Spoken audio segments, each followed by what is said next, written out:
Be extremely subtle, even to the point of formlessness. Be extremely mysterious, even to the point of soundlessness. Thereby you can be the director of the opponent's fate. General Sun Tzu. Join Megalodon Media as we explore one of the most prolific military generals in history.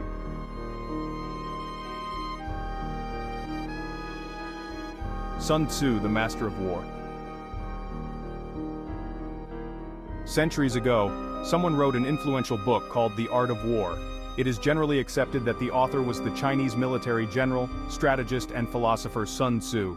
His work has had an indescribable amount of impact on tactical practices in both the East and West. Sun Tzu quotes have been used as inspiration and motivation on the battlefield and in the boardroom.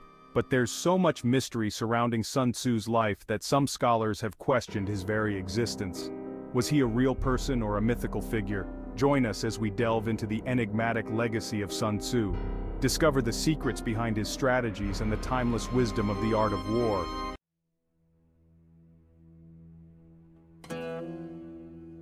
Who is Sun Tzu?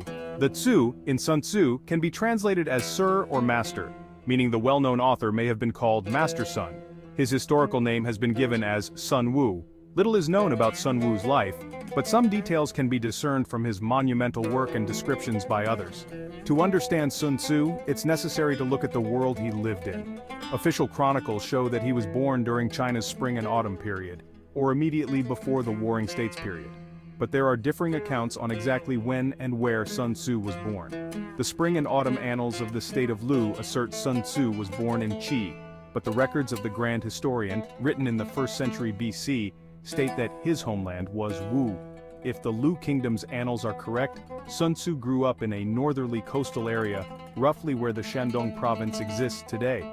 But if Qianxima's Shiji is true, Sun Tzu was born in a different state, one which controlled the mouth of the Yangtze River. Despite the uncertainty surrounding his origins, Sun Tzu's influence on military strategy is undeniable. His work, The Art of War, has been studied and applied in various fields beyond the military, including business and sports. Sun Tzu's principles emphasize flexibility, strategic planning, and the importance of understanding both oneself and the enemy. These timeless teachings continue to resonate, making Sun Tzu a legendary figure whose legacy endures through the ages.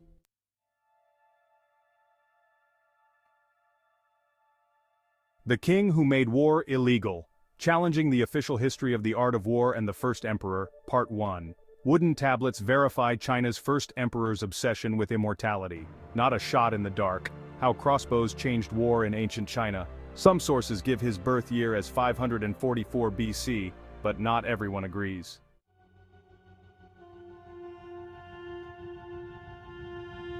If we go with this date, Sun Tzu was in his early 30s while he was the Kingdom of Wu's army general and strategist. It also means he was a contemporary of Confucius. However, some scholars place Sun Tzu at a later time period due to his important military position. Army leaders in the spring and autumn period were not usually professional generals. It was far more common for kings or their close relatives to hold that role, and there has been no evidence given to show Sun Tzu was either of those. Professional generals began to appear around the Warring States period. Regardless of the exact year he was born, Sun Tzu's life would have been surrounded by war. During the spring and autumn period, it would have been dukes and marquises feuding amongst themselves as the royal power of the Zhou dynasty declined. Or if Sun Tzu lived in the later Warring States period, he lived at a time when 7 Chinese nations were fighting over the fertile lands of eastern China. During the Warring States period, The Art of War was a widely read military treatise. Sima Qian provides an anecdote which demonstrates Sun Tzu's personality. He writes that the king of Wu decided to test Sun Tzu before hiring him, by having the general turn a harem of 180 concubines into trained soldiers. Sun Tzu split the group into 2 and placed the king's favorite 2 concubines as the head of their companies. He then ordered the concubines to turn right, to which the women laughed. Sun Tzu turned to the king and said that a general was in charge of making sure his soldiers understood and followed his commands. If they did not understand, he was at fault. When Sun Tzu repeated his command to the 2 concubines leading their companies, they giggled again. In response, Sun Tzu ordered their execution. The king protested, but Sun Tzu stressed that if a general's soldiers understood but disobeyed his commands, the officers were at fault and deserved punishment. The two women who were killed were replaced by others in the harem, and both companies were sure to follow General Sun Tzu's commands exactly from then on. Sun Tzu presented the two new commanders to the king and said they were prepared to do his bidding. That is when the king is said to have seen Sun Tzu's potential and given him his position as general. Supporting the idea of a later timeline for Sun Tzu's life is an analysis of the words used in The Art of War, tactics he provides, and his mentioning of crossbows, but a lack of note on cavalry in the text. Taking these factors into consideration provides Sun Tzu's lifetime to about 100 to 150 years later than Qian Sima's reference to him. Sources say General Sun Tzu served King Helu of Wu. Although his writing suggests he took part in many battles, the only known example of a battle directly linked to Sun Tzu is the Battle of Boju. However, no record actually mentions Sun Tzu having fought in the battle himself. In fact, there is a historical text called Zhuozhuan which provides a more detailed account of the Battle of Boju than Shiji, but it doesn't mention Sun Tzu at all.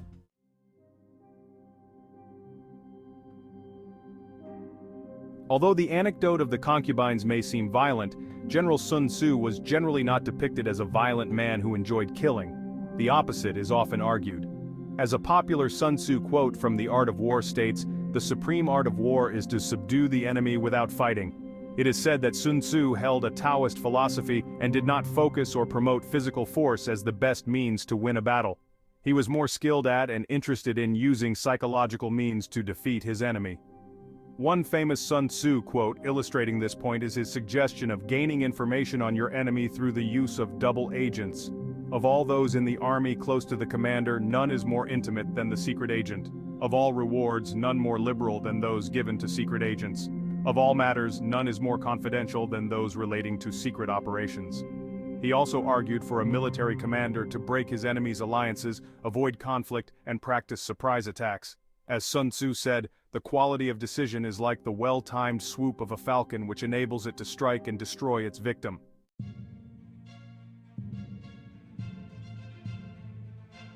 Did he really exist?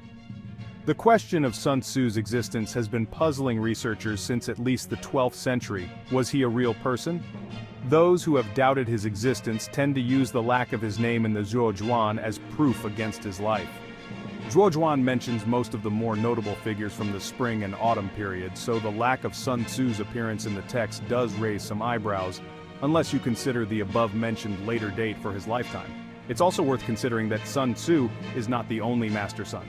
Sun Bin, a more easily proven historical figure, could have also been referred to by this name.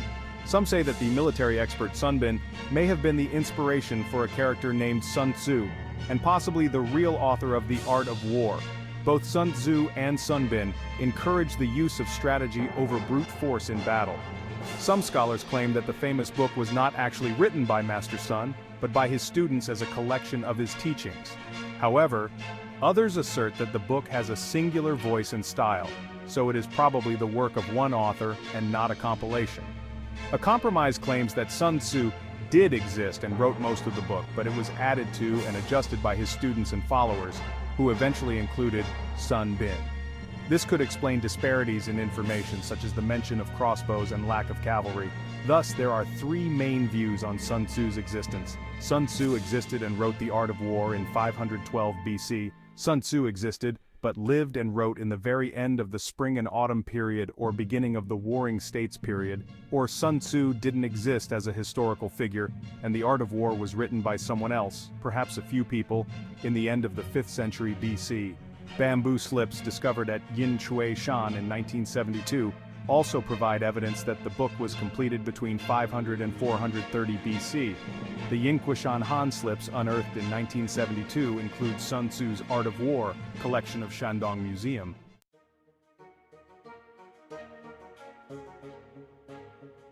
The Art of War provides guidelines for military strategy and suggests the reader examines his enemies and his own strengths, so he can act accordingly, disarm or defeat his enemy through the use of subterfuge and stratagem, and only resort to brute force when all other options fail. The belief is that a political war is more effective than a military battle.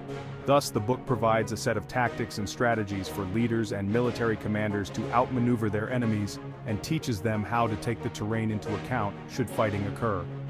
There is a heavy stress on gathering as much data as possible about the enemy's practices, movements, tendencies, and forces. This aspect is immortalized in the Sun Tzu quote, "Know the enemy and know yourself, and you can fight 100 battles with no danger of defeat." This copy of The Art of War by Sun Tzu is part of a collection at the University of California, Riverside. It was either commissioned or transcribed by the Qianlong Emperor.